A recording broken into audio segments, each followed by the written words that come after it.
So I was like watching the History Channel last night, and it was like all about mummies. Yeah. And watching this got me thinking, I want to be a mummy when I die. I know that's a crazy thing to say, but think about it, man. You get preserved for like centuries. 1,000 years from now, someone's gonna dig you up, and they're gonna find your body, and it'll be mostly skeletal, but there'll be like strands of flesh left on your body, and you'll be stuck in your last pose. Which got me thinking, what would be my pose? The mummies on the show were in fetal position, so I'm thinking it'd be really cool if I was like holding a controller of some kind. Of course, I don't know if video game controllers get mummified.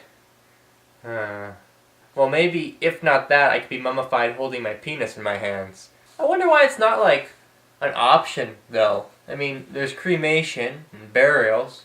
Why can't mummification be an option? But I guess you're not here to watch me talk about mummies, are you? You're here to watch me review some kind of video game. Well, this week I got something special for you. Dynowarz for the Nintendo Entertainment System. Actually, it's called Dynowarz: The Destruction of Spondylus.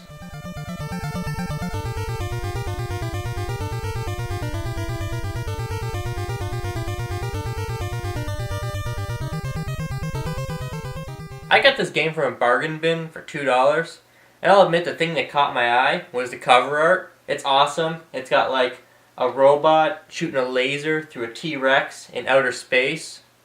Yeah, that's cool. This should be a TV show. Is it? I don't think so. Go, go, Dynowarz, mighty dinosaurs. Looking at the footage, you might think that Dynowarz is just another Metroid ripoff.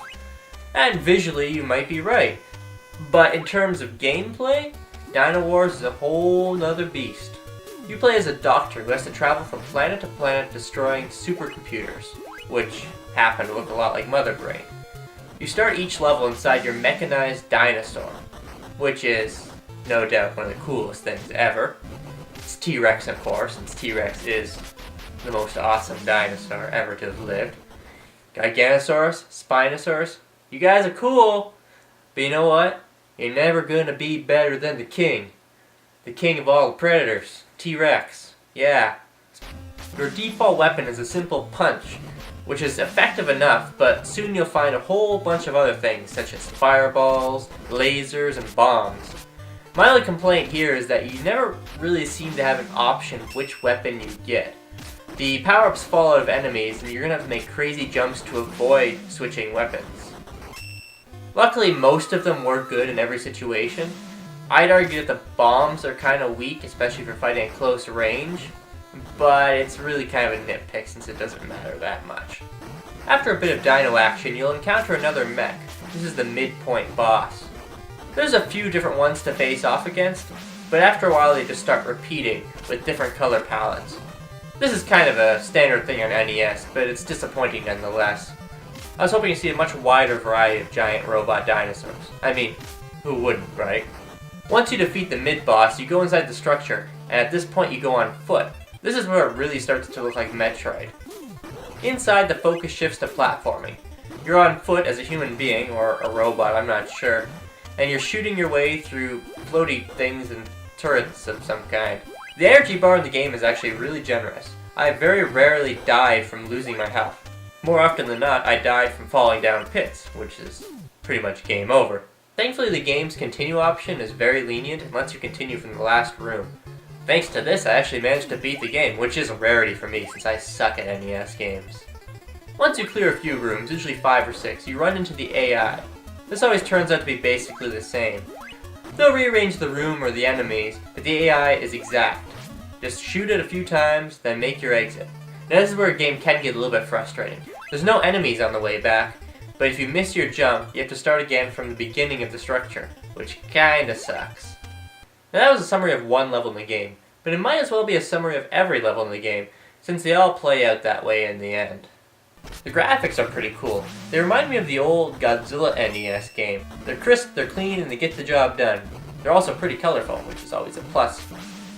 Okay, there is one problem with this cover. The robot is shooting a red T-Rex. That's the mech you pilot. Why is he shooting his own mech? Has it gone rogue? Has it turned on him? Geez, that never happened in the game. I take it back. This cover isn't good at all. It's a complete lie. In fact, even if this wasn't his mech, as the human, or the robot, I'm not sure, you never ever get an opportunity to shoot the dinosaurs. It's always dinosaur on dinosaur action, and the human shoots the floaty things. Jeez, even I know that. How did they get that wrong? Now, this might be a flaw in the gameplay design, or it might just be me sucking at the game, but it seems like every fight turns into a grudge match. It's not about being smart and dodging attacks. It's about wailing on your enemy, hoping that their shield drops before yours. And you know what? Your shield is so damn good, it's hard for that not to happen. I'm starting to feel a little bit bad for the opposition. They never really stood a chance. Hell, I suck at the game and I beat them.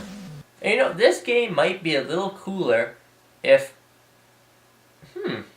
Nope, this game is as cool as it gets. Sorry, nothing else you could change. Giant robot dinosaurs kicking the crap out of each other. Now I might sound a little bit sarcastic about all this, like I'm really pumping this game up to be something it's not. And I'm completely doing that. But you should still try it, especially if you find it for $2 like I did. Man, Dynowarz. Surprising. It's not that bad. Actually, it's pretty good. You know what? They should mummify Dynowarz.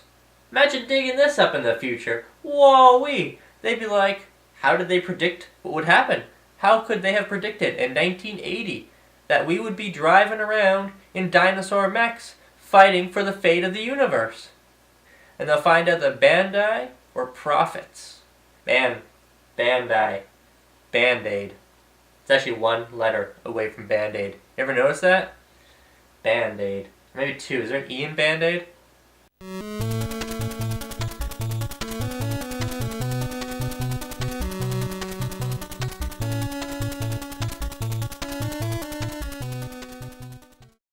I wonder if you get drafted into the Dynowarz, or if it's something you volunteer to do.